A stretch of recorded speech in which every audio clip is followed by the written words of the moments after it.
Dhaggeeffattootni oduutiin jalqabaanii Oromoon birraan barii ayyaanota waggaa garaagaraa kabajatu keessaa tokko damaraa fi masqalaa. Damaraan fulbaana keessaa jalbultii ayyaan gubaa yookiin masqalaa fi irreechaa birra irratti kabajama.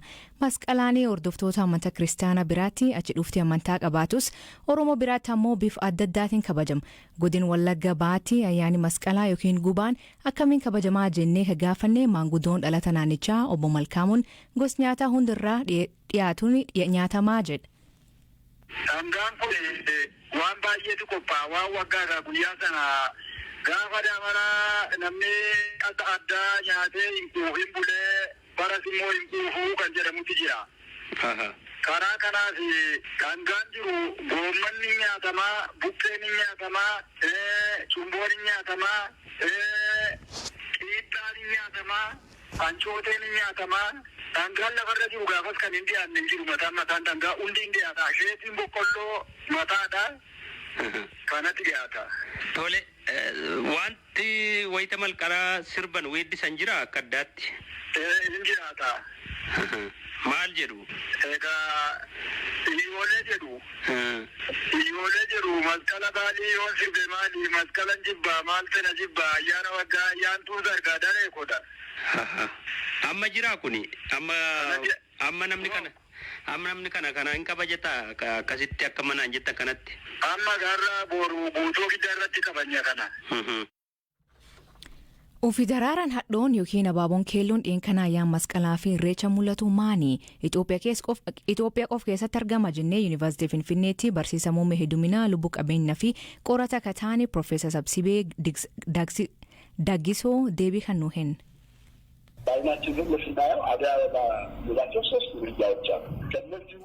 Abaaboon keelloon addunyaa irratti gosa sadiitu jira. Kanneen keessaa baay'insi maarkoopteraa gosti jedhamu biyya keenya keessatti qofa aanaalee hundatti argama. Biyya keenyaan alatti garuu hin argamu. Gosti abaaboo keelloo jaboon hanga waggaa tokko turanii achi ni du'u. Erga daraaranii booda garuu ni du'u jechuu miti.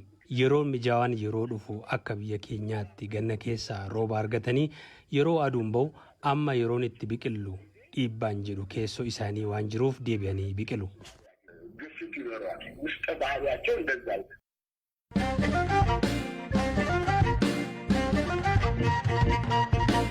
Suudaan yaalii waraana Itoophiyaa daangaa isii keessaa deebisee qabachuuf taasisee ofirra ittisuu himti. Mootummaan Itoophiyaa kan yeroo dheeraa fi dhibba daangaa Suudaan waliin mudate karaa nagaatiin furuu fedhii qabaachuu ibsaa ture dhimma irratti ammaatti deebii hin kennin. Galaana Balaa dabalata qaba. Suudaan yaalii waraanni Itoophiyaa lafa humnootni isaanii erga waraanni kaaba Itoophiyaa dhalatee qabatan deebisee qabachuuf taasisee ture qolachuu himte. Dureen waraanaa Sudaan Jeneraal Abdul Fattah al-Burhaan yaalii fonqolcha mootummaa torban darbeetiin booda attamiin waraanni isaanii biyyattii eegaa akka jiru kan mul'isudha jedhan. Ibsa kana keessatti taateen kun aanaa Umbarakaatii jedhamu keessatti mudachuutu gabaafame. Himannaa kanarratti yaada gama waraana Itoophiyaatiin jiru argachuuf yaalamus BBC'n ammatti deebii argachuu hin dandeenye. Haa ta'u malee Aljaziiraan maddeen mootummaa Itoophiyaattiin jedhe eeruun akka gabaasetti humnootni keenya daangaa Sudaan irratti sochii taasisuu yookaan bakkeewwan kamuu keessa seenuu hin beeknu jedhan. Bakkeen Umbarakaatii jedhamu naannoo daangaa Sudaanii fi Itoophiyaa naannoo muddamni itti dabalaa jiru Alfashaagaa keessatti argama. Naannichatti lafa gabbataa qonnaa baroota dheeraaf lammiileen Itoophiyaa misoomsaa turan Sudaan kan kooti jechuun himataa turte. Erga Itoophiyaan hidha guddicha haaromsaa laga Abbayyaa irratti ijaaruu eegaltee fi waraanni naannoo Tigraay keessatti eegalame kaasee walitti dhufeenyi Sudaanii fi Itoophiyaa jidduu wal jalaan laafuu eegale. Baatiiwwan muraasaanis guutuu naannoo Alfashaagaa keessatti yeroo garaagaraatti walitti bu'iinsi mudachuun gabaafamaa ture. Sudaan erga dhuma bara darbeetii kaasuun waraana ishee achi kan qubachiifte yoo ta'u, UN ammoo jalqaba bara kanaatti loltootni Eertiraa waraanni Itoophiyaa fi milishaan naannoo Amaaraa naannoo wal dhabdeen itti mudate san keessa socho'aa jiraachuu himee ture. Mootummaan Itoophiyaa dhibdee daangaa Itoophiyaa fi Sudaan mudate kana ilaalchisee irra deddeebiidhaan furmaata dippiloomasii karaa nagaa akka barbaadu ibsaa ture.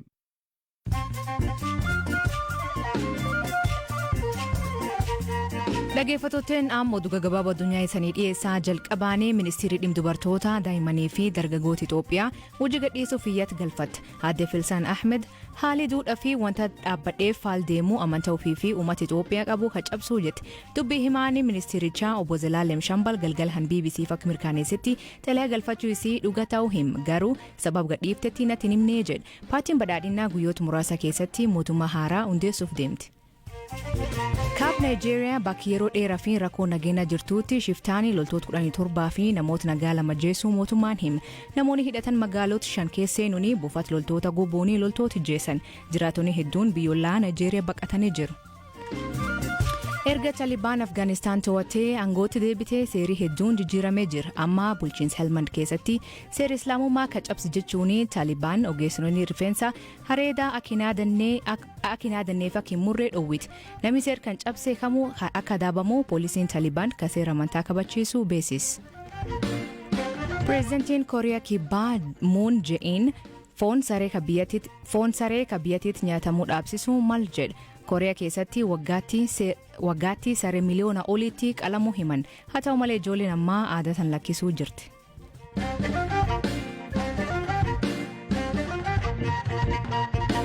Filannoo biyyaalessaa waxabajjii dabre geggeeffameen sagalee mootummaa ijaaruu dandeessis argachuun paartiin badhaadhinaa sadarkaa naannoo Oromiyaatti mootummaa haaraa ijaare. Haaluma kanaan pireezidantiin naannoo Oromiyaa dabalatee hooggantoonni Oromiyaa 32 ta'anii fi muudamni dhiyaatee raggaasifama.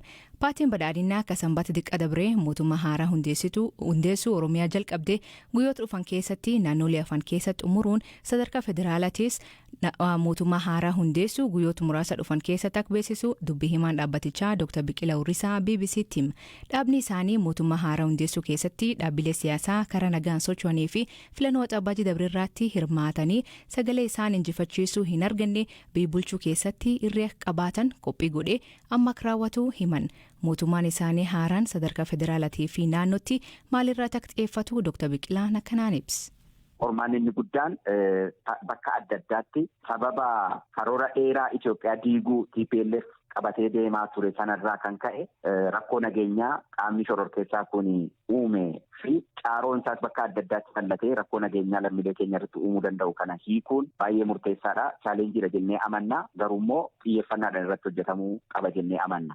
Inni lammaffaa sirni ijaarsa biyya kana keessatti kan xumurame miti kan jalqabarra jirudha. Dhimmoota gurguddaa irratti ganaa waliigaltee hin gahamne dhimmoota mariidhaan tasgabbiidhaan uummata hirmaachisuudhaan hayyoota hirmaachisuudhaan qaamota adda addaa dhimmi biyya kanaa nagalcha jedhan hunda isaanii hirmaachisuudhaan dhimma biyya kanaa irratti waliigaluunii fi lammiileen biyya kanaa tokko ta'anii biyya waliinii ijaarrachuun akkaataa barbaachisuun mariin barbaachisaadha. Marii biyyoolessaa hin barbaachisa. Waliigaltee biyyoolessaa hin barbaachisa. Kun mootummaa amma hundaa'uuf qormaata fi carraadhas jennee amanna.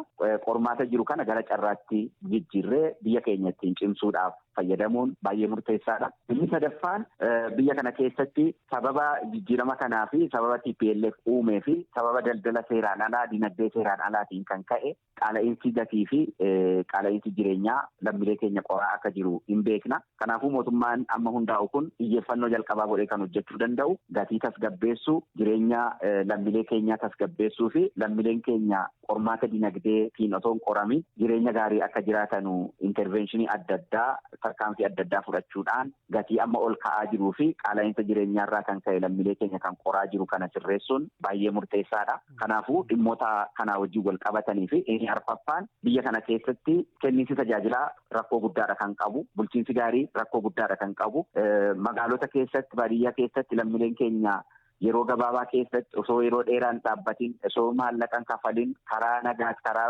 gabaabaa ta'een karaa hojmaata eegeen tajaajila argachuu irratti hanqina guddaadha kan jiru. Kana xiyyeeffannoodhaan sirreessuun baay'ee murteessaadha. Kana irratti gurmaa'insa irratti jijjiiramni hin dhufa. Hoggansaa fi ramaddii humna namaa fi hoggansaa irratti jijjiiramni hin jiraata. Akkasumas immoo hojmaata mootummaa irratti jijjiiramni bu'a qabeessa ta'e hin jiraata. Kana raawwachuudhaan dhimmoota armaan olitti kaase kana irratti jijjiirama guddaa fiduun baay'ee murteessaadha jechaadha.